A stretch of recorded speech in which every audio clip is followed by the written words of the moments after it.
Guys, ito yung Haejangkook na sinasabi, umshik, Yangpyeon Haejangkook. So, Cheongwoo-sikpo. Ito yung beef stew. Ito yung parang kare-kare style na medyo maanghang.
Kaylee here, anyo nga sa'yo. Today guys, mag-unbox tayo ng isa sa favorite food namin na instant food. Usong-uso dito guys sa Korea yung mga instant food, lalo na yung mga tinatamad.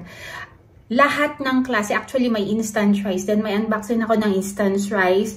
Palagi namin kinakain yan, usually pag magta-travel kami outside, meron kaming binibiling instant rice. So aside from that, there is also like this. Ito, in-order namin tsukupang pag-sale nila. At mas maganda ito pag in-order mo ng madamihan. Yan. Just in case na, kunyari tinamad kaming ako magluto o yung asawa ko, pag mag-isa lang siya dito ginagamit, niluluto namin ito. Kaya pag wala kaming ulam na available in the house, ito yung mga emergency food namin guys. Ayan o. Ito, seaweed soup. Ito, fish soup. Actually, tira-tira na lang to kasi nag-order kami ng mga isang box. 5 ata sa last time. Hindi ko na naalala. Pero meron kaming stock palagi nito. Saka meron din samgyetang na unboxing ako before. Matutuwa ka kasi yung isang chicken. Buong chicken ay nandoon sa isang pack na ganito. So, ito yung pinaka palagi namin kinakain at ito hindi siya masyadong maanghang. So, ang lagay dyan, Yangpyeon Haejangkook. This is beef, blood, and intestine of cow. Ito yung Korean version ng kare-kare at saka dinuguan. Kasi makikita mo yung blood. Ayan. Yan. At medyo maanghang. So, mas masarap ito pag may bean sprout. I-unbox ko to ngayon at ipapakita ko sa iyo how this look like. Guys, ito yung Haejangkook na sinasabi. Yangpyeon Haejangkook. So, Cheongwoo-sikpo. Ito yung beef stew. Ito yung parang kare-kare style na medyo maanghang dito. So, dito, ang tawag dito, Haejangkook siya. Or beef soup. Intestine niya at saka yung libro nung baka. So, ayan. So, we're going to unbox it now. So, this is how it looks like. 800 gram yan siya. Masarap yan siya guys. Talagang, yan. I-inbun. Okay, 2 people. Ayan. So, pwede siyang ipakuluan, pwede siyang i-microwave, at pwede siyang ihalo sa gas range, sa tembi. So, ito yung mga, niya. So, mas masarap ito, guys, pag merong kung namol. Tepa, manul, hutsu, dungon yan. Ayan yung guide. So, napakadali lang. Tapos, ayan, syempre, yung kanyang expiry date. Tapos, bubuksan na lagyan ng natin. Lang natin. Tapos, ito, bubuksan na natin. So, ito na. So, ito siya, guys. Oh, ayan. So, ihulog na natin siya dito. I-shoot natin siya dito. So, ayan yung mga itsura niya.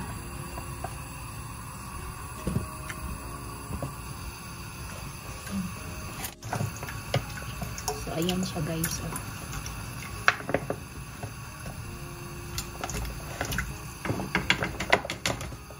Marami siyang laman sa loob, guys. Ayan. Is yung Haejangkook. It looks like this. Ayan. So, ganyan siya. 800 gram yan siya. Good for 2 persons. So, ito yung blood ng baka. Ito yung libro. Diba? Libro ng or stripes ng baka. At saka yung soup niya, baka din. So, ang gagawin natin, lalagyan natin siya ng kung namel or the bean sprout. Kasi mas masarap siya pa nilagyan ng bean sprout. So, ihahalo lang natin agad itong bean sprout dito after malilim.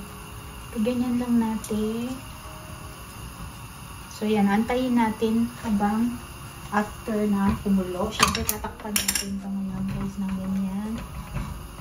At antayin natin ng kumulo siya. So, napakadali guys. Instant na. So, as you can see dito, nag-ano tayo ng radish for kimchi. So, nakalagay yan siya dyan. Kasi nga, kimchi season na ngayon sa Korea.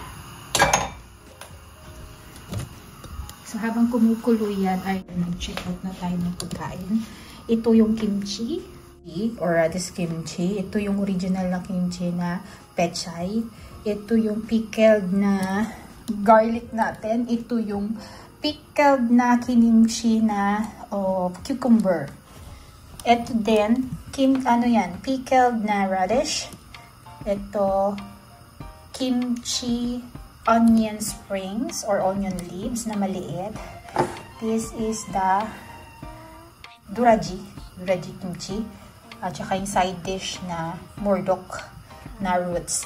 And we have always have kim. Yan.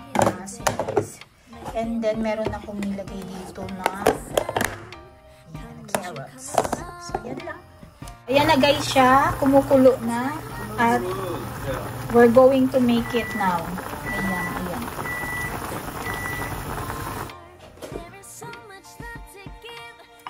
So, ayan na siya.